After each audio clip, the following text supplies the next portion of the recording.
গতকালকে রাতে মিয়ানমারের বিপক্ষে জয়ের পর পিটার বাটলার যে প্রেস কনফারেন্স করছেন, এটা বেশ মন দিয়ে শোনার চেষ্টা করলাম। উনি ওখানে একটা কথা বলছেন যে আমরা এখনো সেলিব্রেশনটা করি নাই। লাস্ট ম্যাচের প্রতিপক্ষের জন্য আমরা যথেষ্ট বিনয়ী থাকবো, তাদের যথেষ্ট রেসপেক্ট দেখাবো, এবং যেহেতু কাজটা এখনো হাফ ডান, তখনও পর্যন্ত তো উনি জানেন যে বাংলাদেশ এশিয়া কাপে কোয়ালিফাই করে নাই। ফলে আমরা ব্যাপারটা নিশ্চিত করার পরে লাস্ট ম্যাচের পরে সেলিব্রেশন করব। এর মধ্যে যেটা ঘটে গেছে যে ওই প্রতিপক্ষ তুর্কমেনিস্তান আর বাহরাইন হচ্ছে ড্র করে ফেলছে, ফলে বাংলাদেশ অটোমেটিক এশিয়া কাপে চলে গেছে, মূল পর্বে চলে গেছে। এখন আমি জানি না পিটার বাটলার কালকে রাতেই পরে আবার সেলিব্রেশন করে ফেলছেন কিনা, তবে কাল রাত থেকে গোটাগুটি করে আমি যা বুঝলাম যে এই লোক হুটহাট সেলিব্রেশন করার লোক না, খুবই স্টাডি এবং বিতর্ক সারা জীবন যার সঙ্গে ছিল, এবং টপ ফ্লাইট একটা কোচ হচ্ছে আমাদের পিটার বাটলার। এবং আমাদের এখানে আসার পর থেকে বিতর্ক তার সঙ্গেই ছিল। ইনফ্যাক্ট তার ক্যারিয়ারের শুরু থেকে বিতর্ক, তাকে নিয়ে আপত্তিকর কথাবার্তা, এগুলো পৃথিবীর সব জায়গায় ছিল। পিটার বাটলার যেখানে গেছে এগুলোও সেখানে গেছে। এবং আমাদের এখানে পরিস্থিতি এমন হয়েছিল যে গত বছর সে একটা ভিলেনে পরিণত হয়েছিল, তারে আর কি জাতীয় বিদ্রোহ করে বের করে দেওয়া হবে, এরকম একটা পরিস্থিতি হয়েছিল। আমরাও সমালোচনা করছিলাম। সেই জায়গাটায় দাঁড়ায় পিটার বাটলার যে অ্যাচিভমেন্টটা এনে দিল, সেটা তো বাংলাদেশের নজিরবিহীন। মেয়েরা তো বটেই, ছেলেদেরও এরকম অ্যাচিভমেন্টের কথা ভাবতে এখনো ভয় করে। আর যদিও আমরা সেই ৮০ সালে একটা এশিয়া কাপ খেলছি, তারপরেও এখন আবার একটা এশিয়া কাপ খেলতে যাচ্ছি বাটলারের কল্যাণে। ফলে বাটলারকে নিয়ে কথা এখন বলতেই হবে। আমি সেই বাটলারকে নিয়ে একটু গল্প করতে চাই যে বাটলার কে, কোত্থেকে আসছে, তার ক্যারেক্টারটা এমন কেন, এবং আসলে সে কি ক্যারেক্টার পৃথিবী জুড়ে শো করে, এই জিনিসটা একটু বলবো, এবং বাটলারের আসলে কি রিওয়ার্ড পাওয়া উচিত সেই আলোচনাটা একটু করবো আজকে। পিটার বাটলার যে মোটামুটি হাই প্রোফাইল কোচ, এটা তো মিডিয়ায় পড়ে টড়ে জানতাম, এবং ওয়েস্ট হ্যামে খেলছে এটুক তথ্য পর্যন্ত জানতাম। কিন্তু পরে কালকে রাত থেকে আমি ঘোটাঘুটি করতেছিলাম, ইনফ্যাক্ট এক ধরনের গিল্টি ফিলিং থেকেই ঘোটাঘুটি করতেছিলাম। যখন ওই যে মেয়েদের বিদ্রোহটা হলো, তখন আমি মেয়েদেরও সমালোচনা করছি, পিটার বাটলারেরও সমালোচনা করছি।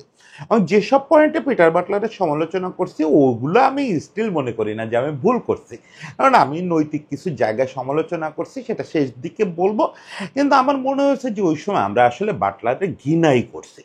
ওই সময় বাটলারকে যে সম্মানটা দেওয়া উচিত ছিল, তার কথা যত গুরুত্বের সঙ্গে শোনা উচিত ছিল, এবং সে কেনই আচরণ করতেছে এটা যেভাবে বোঝা উচিত ছিল, সেটা আমরা বুঝতে চাই নাই। অন্তত আমি চাই নাই। আমি যেহেতু এটার সঙ্গে ইনভলভ না, বাকিরাও কেউ বুঝতে চাইছেন এটা আমার মনে হয় নাই, যাই হোক, আমি আমার জায়গা থেকে বোঝার চেষ্টা করলাম যে পিটার বাটলার কে, কি মানে ওয়েস্ট হ্যামে খেলছে, ওই যে একজন টপ ফ্লাইট কোচ, এটুকু বাদেও তো অনেক কিছু থাকার কথা। পিটার বাটলারের নিশ্চয়ই সুন্দর হিস্ট্রি আছে বা খারাপ হিস্ট্রি আছে, সেটা কি এটাও অনুমান করা খুব কঠিন ছিল না যে পিটারের হিস্ট্রি খুঁজতে গেলে, বাটলারের হিস্ট্রি খুঁজতে গেলে প্রচুর বিতর্ক পাবো। কারণ ইংলিশ কোচদের এটা একটা কমন ফেনোমেনা সারা পৃথিবীতে। একদম স্যার অ্যালেক্স ফার্গুসন থেকে শুরু করে, যদিও স্যার অ্যালেক্স ফার্গুসন স্কটিশ, কিন্তু কাইন্ড অফ ইংলিশ কোচই, জীবনটা তো ইংল্যান্ডে কাটাইলেন। তো ওই যে তাদের দৃঢ়তা, এবং ওই যে মোচ কেটে ফেলে। একবার ডেভিড বেকহামরে স্যার অ্যালেক্স ফার্গুসন বললেন যে তোমার এই মহিকান কার্ড চলবে না। এখন মহিকান কার্ড দিয়ে সে দুনিয়া জয় করতেছে, ওদিক ফার্গি এটা নিবেন না। এখন এই হচ্ছে ইংলিশ কোচদের ক্যারেক্টার, ফলে তাদের সঙ্গে একটু বিতর্ক তো থাকবেই। তারা সব ব্যক্তি স্বাধীনতা, এইসব শো অফ, এগুলাতে বিশ্বাস করে না। তাদের কথা টিমের সবাই আমার কাছে এক থাকবে, ডেভিড বেকহাম, পল স্কোলস, এগুলো আমি চিনি না, সব এক। এসব ধারণা থাকার পরেও আমি যখন বাটলারের নিয়ে খোঁজাখুঁজি করলাম, আমি দেখলাম যে তার লাইফে ওই যে বিতর্কটা তো আছেই, ওটা সাইডে রাখেন। দুটো জিনিস মহা গুরুত্বপূর্ণ, যেটা আমাদের কোনো মিডিয়াতে বা কোনো জায়গায় আমি আজ পর্যন্ত এই আলোচনাগুলো শুনি নাই। সেটা হচ্ছে যে এই লোকের একটা একাডেমি বিল্ডিং বা আপনার কি বলে ডেভেলপমেন্ট, ফুটবল ডেভেলপমেন্টে কাজ করার ব্যাপক প্রবণতা আছে, এবং সেই সাক্ষী সে বিভিন্ন জায়গায় রেখে আসছে তার ক্যারিয়ারে। আরেকটা জিনিস হচ্ছে নামের প্রতি না ছুটে নিষ্ঠুরভাবে তারকা ছেটে ফেললে তরুণদের সুযোগ দিয়ে সাকসেস আনা, এই দুটো জিনিস তার আইডেন্টিফাই করে। যত জায়গায় সে গেছে, যত রকম বিতর্ক তারে নিয়ে বলছে, এই সব জায়গায় এই দুটো জিনিস ছিল। সে তো কোচিং ক্যারিয়ার শুরু করলো হেফলিক্স সিটি নাকি যেন নাম তার, ওই যে শহরের যে ক্লাবটা, ওটা খুব গুরুত্বপূর্ণ ব্যাপার ছিল না। মূলত কোচিং ক্যারিয়ারটা শুরু হলো অস্ট্রেলিয়ার একটা ক্লাব থেকে, ওটা খুব মানে নিচু সারির একটা ক্লাব। কিন্তু ওখানে গিয়ে পিটার বাটলার যেটা করলো, একবারে প্রথম অ্যাসাইনমেন্টেই ওই যে নিজের পয়েন্টটা দেখায় দিল। ওরে যে আইডেন্টিফাই করার যে পয়েন্টটা ওটা দেখায় দিল। সেটা হচ্ছে যে ওই ক্লাবকে বাধ্য করলো যে তোমাদের একটা একাডেমি করতে হবে, এরকম স্কাউটিং করতে হবে, প্রপার একটা প্রসেসে আসতে হবে। অস্ট্রেলিয়ার এরকম একটা নিচু সারির দলের এরকম করে প্রসেস থাকার কথা না, কিন্তু সে ওটা করতে বাধ্য করলো, জোর করে বাজেট নিল এবং একটা দারুণ একাডেমি করছে। আমি দেখতেছিলাম একটা লেখায় যে আজও পর্যন্ত অস্ট্রেলিয়ার ওই ক্লাবটা ওই একাডেমি থেকে প্রোডাকশন পাচ্ছে এবং ওখান থেকে খেলোয়াড় বেঁচে তারা আয়ও করে। মানে পিটার বাটলার চরম বিরোধিতার মধ্যে ওই ক্লাবটাকে একটা একাডেমি করতে বাধ্য করে এখনো পর্যন্ত তাদের উপকৃত করে রেখে আসছে। এরপরে সে আফ্রিকায় বেশ কাজ করছে।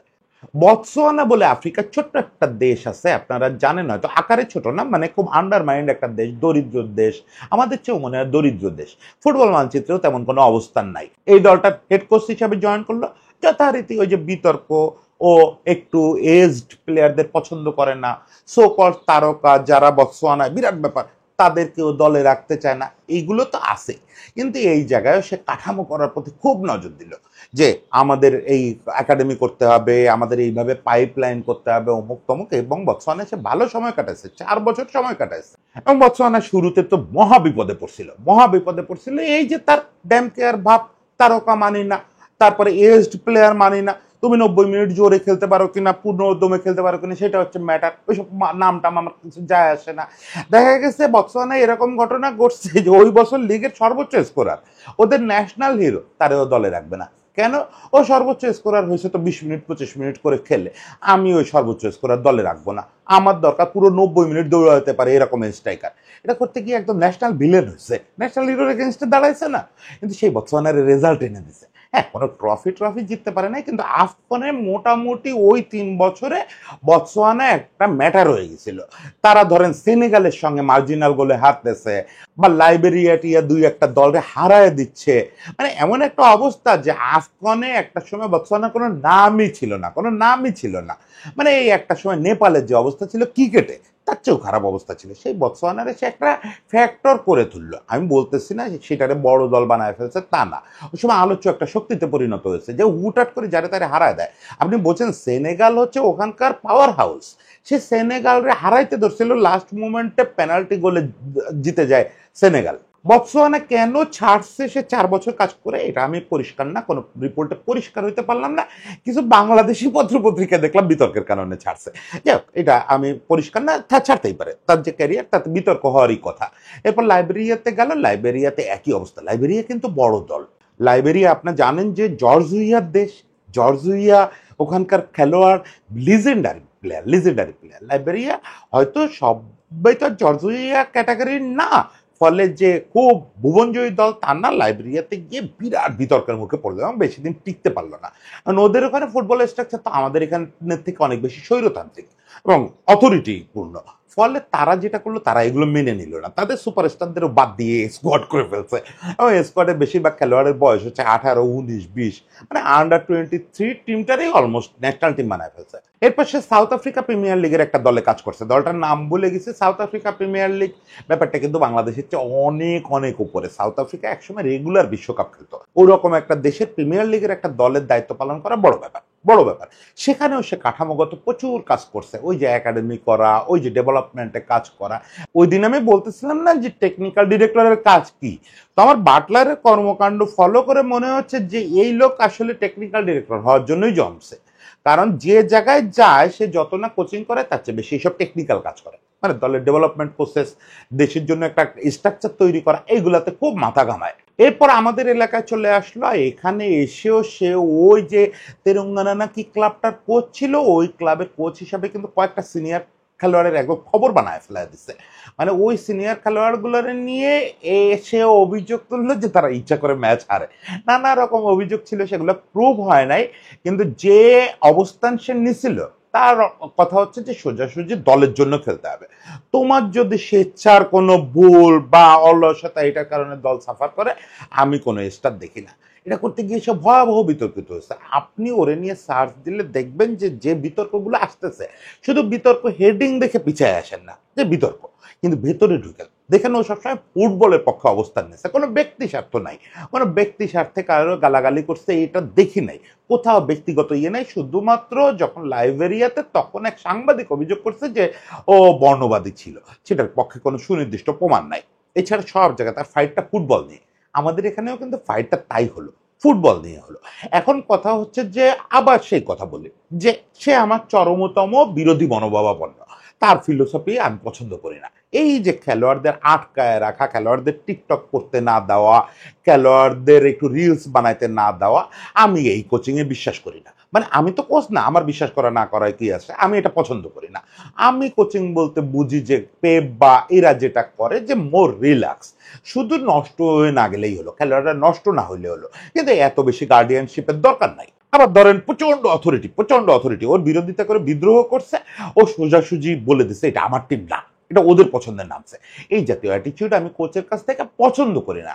এখন কথা হচ্ছে পছন্দ অপছন্দ ব্যাপার না, পৃথিবীতে অনেক রকমের ফিলোসফি থাকবে। ওই যে বললাম যে ইংলিশ ফুটবলের এইটাই কালচার, ওরা মনে করে কোচ হবে হচ্ছে একেবারে ওইখানে স্বৈর সরকারের চেয়েও বেশি পাওয়ারফুল। কোচ ঠিক করে দিবে যে তোমার নাইট লাইফ কেমন হবে, কোচ ঠিক করে দিবে তোমার প্রাইভেট লাইফ কেমন হবে, কোচ ঠিক করে দিবে তোমার জামার কালার কেমন হবে।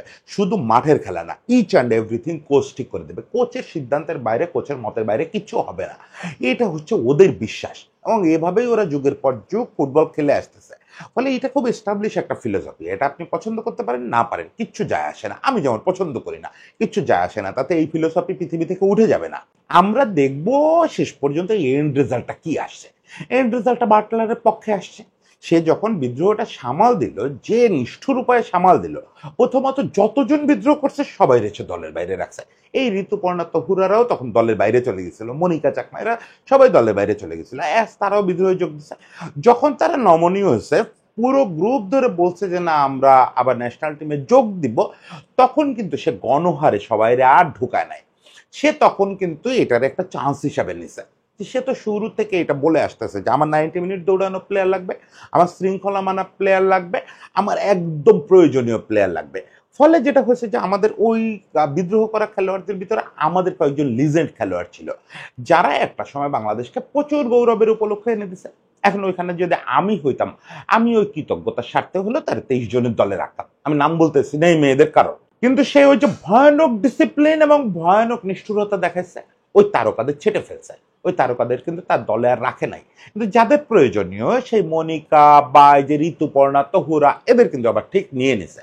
মানে সে কোনো ইগো দেখায় নাই। সে ওই যে কালকে প্রেস কনফারেন্সে কথাটা বলছে যে আমাদের সবসময় হাম্বল থাকতে হবে, ওই হাম্বলনেস কিন্তু আছে তার মধ্যে। হাম্বলনেস না থাকলে তো ঋতুপর্ণারা দলেই থাকে না। সে তো আজকে গিয়ে যাচ্ছে তাই একটা পারফরমেন্স করে বাচ্চাদের নিয়ে, তা তো করে নাই। সে রাখছে যাদের প্রয়োজনীয় তাদের রাখছে, কিন্তু যেটা করছে যে আমরা জেনারেলি যেটা দেখতে অভ্যস্ত যে একজন তারকা একসময় আমাদের অনেক কিছু এনে দিছে, যেটা আমরা ক্রিকেটে খুব দেখছি, ওই কৃতজ্ঞতার স্বার্থে, ওই ব্র্যান্ডিং এর স্বার্থে ওদেরকে দিনের পর দিন বহন করে নিয়ে চলা সেই পক্ষে না। এবং সেটা আলটিমেটলি আমরা দেখছি যে কি দুর্দান্ত আউটপুট দিল, কি দুর্দান্ত আউটপুট দিল। শেষ পর্যন্ত বাটলার তার থিওরিতে অনর থেকে ওই ডিসিপ্লিন, ওই জেদ, ওই যে কঠোরতা, এগুলো তো অনর থেকে আমাদের ইতিহাসের অন্যতম সেরা একটা রেজাল্ট এনে দিচ্ছে। অন্যতম সেরা কি, এটা সম্ভবত সেরা রেজাল্টগুলোর একটা। একটা তো 80-তে আমরা এশিয়া কাপ পুরুষদের দল খেলছিলাম। আমি তো প্রথমত আপনাকে সেরা রেজাল্ট বুঝাই এইভাবে যে ক্রিকেটে বিশ্বকাপ ফাইনাল খেলা তার চেয়ে বড় ব্যাপার ফুটবলে এশিয়া কাপ খেলা। এইভাবে যদি আমরা বুঝতে পারি, অবশ্যই অনেক বড় ব্যাপার।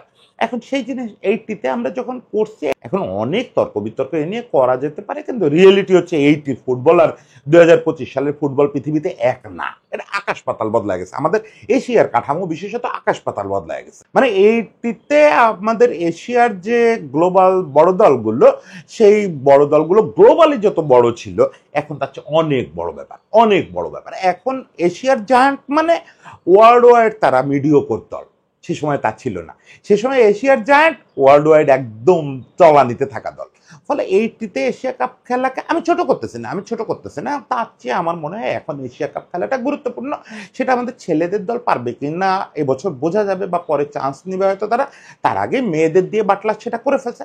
ফলে এটা one of the best achievement আমাদের স্পোর্টস হিস্ট্রিতে। এবং এখানে একটা মজার ব্যাপার আছে, আমি আপনাদের অতিরিক্ত আশাবাদী করতেছি না। সেটা হচ্ছে যে যারা এবার এই যে এশিয়া কাপ খেলতে যাচ্ছে, এর ভিতর থেকে বেশ কয়েকটা দল কিন্তু আবার ওয়ার্ল্ড কাপ যাবে এই প্রসেসের ভিতর দিয়ে। এটা আসলে ওই বাছাই পর্বও চলতেছে, ওটাও একটা চলমান বাছাই পর্ব। ফলে আমাদের সামনে এখন এই দরজা খোলা আছে, আমরা হয়তো বিশ্বকাপও খেলে ফেলতে পারি। আমি সেই স্বপ্ন দেখাইতে চাচ্ছি না, কারণ এরপরে আমাদের রিয়েলি সব ডমিনেন্স ফোর্সের মুখোমুখি হইতে হবে। এই যেটুকু হয়েছে এতে আমি মোর দ্যান হ্যাপি। আমি আসলে পিটার বাটলারের নিয়ে কথা বলতে বসছিলাম, তো আমি একটা জিনিস বলতে চাই যে পিটার বাটলার যে পর্যন্ত আসছে, কি ফিলোসফি দিয়ে আসছে ভুলে যান। ওই যে বললাম যে ওই ফিলোসফিটা আমি পছন্দ করি না, কিন্তু সে তার ফিলোসফির সর্বোচ্চ সার্থকতা দেখাচ্ছে। এখন তার রিওয়ার্ড পাওয়া উচিত। একটা রিওয়ার্ড তো সে অলরেডি পাচ্ছে। আমি ফেসবুক খুললেই দেখতেছি যে মানুষ পিটার বাটলারের নামে সুন্দর সুন্দর পোস্ট লিখতেছে, তার প্রশংসা করতেছে। এটা তো একটা বড় রিওয়ার্ড যে লাখো লাখো মানুষ কোচের কথা বলতেছে, শুধু তারকাদের কথা বলতেছে না, শুধু গোল স্কোরারদের কথা বলতেছে না, বাটলারের কথা বলতেছে। এটা একটা রিওয়ার্ড। বিএফএফ থেকেও একটা রিওয়ার্ড দেওয়া উচিত। আমি বলতেছি না যে মেয়েদের দলে ভালো করছে ওরে ছেলেদের দলে নিয়ে নেন, এটা তো রিওয়ার্ড না। কারণ আমি তো দুটো দলকে একই রকম দেখতে চাই, এক দল থেকে আরেক দলে নেওয়াটা রিওয়ার্ড না। আমি মনে করি বাটলার এর থেকে গুরুত্বপূর্ণ রোলে থাকার কথা। মেয়েদের দল থেকে তারা নিয়ে নিলে হয়তো মেয়েদের দলের ক্ষতি হবে, কিন্তু সেটা ইমিডিয়েট করতে হবে তা না। কিন্তু বাটলারের আমি যে হিস্ট্রি দেখলাম এবং যে স্টাইল দেখলাম, যে গ্রিডিনেস দেখলাম, তাতে বাটলারের একটু বড় পদে থাকার কথা। সেই পদটা কি আমি এখনই খুলে বলতে চাই না। মানে আমার মনের ভিতরে তো একটা ইয়ে আছে যে এই পদে হলে ভালো হয়, সেইটা আমি বলতেছি না, কিন্তু আপনারা ভাবেন, বিএফএফ থেকে আপনারা ভাবেন যে পিটার বাটলার এই জেদি অ্যারোগেন্ট, এই যে অ্যাংরি হিরো, এই লোকটাকে কাজে লাগানো দরকার। এমন কিছু জায়গা আছে, সব সময় সব ফেডারেশনে এমন কিছু রোল থাকে যে জায়গায় জেদি, অ্যারোগেন্ট এবং এই অ্যাংরি হিরো এদের দরকার হয়। এদেরকে ওরকম একটা পদে দিলে দেশের ফুটবল উপকৃত হয়। পিটার বাটলারকে সেরকম একটা রিওয়ার্ড দিয়ে দেন। আর সবশেষে আমি বলি যে লোকটা শুধু আমরা কঠোরতাটাই না দেখি। দেখেন আজকে ঋতুপর্ণার, কালকে প্রেস কনফারেন্সে ঋতুপর্ণারে নিয়ে এসে যত কথা বলছে, যত কথা বলছে, এটা আনবিলিভেবল। এই ঋতুপর্ণা কদিন আগে তার বিপক্ষে যারা বিদ্রোহ করছে তাদের ভিতর ছিল। সেই ঋতুপর্ণা সম্পর্কে সে বলতেছে যে ঋতুপর্ণার এই লেভেলে খেলার কথা না। ঋতুপর্ণা এমন একটা খেলোয়াড়, এবং সে বলতেছে যে সারা পৃথিবী সম্ভবত জানে যে ঋতুপর্ণার ইচ্ছে অনেক হায়ার লেভেলে খেলার কথা। অলরেডি ঋতুপর্ণা তো বাইরের লিগ খেলে, আমাদের এখানে তো ওইভাবে লিগ হয়ই না। বাটলার কালকে প্রেস কনফারেন্সে বলতেছে যে আমি মনে করি যে মিনিমাম সৌদি আরব বা এই যে মিডল ইস্টের লেভেলে তার লিগ খেলা উচিত। এটা হচ্ছে একেবারে মিনিমাম, এবং সে মনে করে যে সে ডিজার্ভ করে ইউরোপে বা বিশ্বের টপ ফ্লাইট কোনো একটা লেভেলে লিগ খেলা। বুঝেন, যে মেয়ে কদিন আগে তার বিদ্রোহ করছে, আমি জানি না ঋতুপর্ণার লেভেল আসলেই ওরকম কিনা, আমার তো ওই জ্ঞান নাই, কিন্তু যে মেয়ে কদিন আগে তার বিপক্ষে বিদ্রোহ করছে, বিদ্রোহীদের তালিকায় ছিল সে, সেই মেয়ে সম্পর্কে এই কথা প্রেস কনফারেন্সে যে বলতে পারে, তারাই অন্তত পার্সোনালি বদ মানুষ। আর বলতে পারতেছি না। পিটার বাটলারের জন্য অনেক শুভেচ্ছা থাকলো। আমি আশা করি সে আরো সুন্দর একটা পদে যাবে। তার এই অ্যারোগেন্স, তার এই যে যত দুর্নাম, এটা সুনামে পরিণত হবে। সে আমাদের আরো সুনাম এনে দেবে। বাটলারের জন্য অনেক শুভেচ্ছা, বাংলাদেশের ফুটবলের জন্য অনেক শুভেচ্ছা।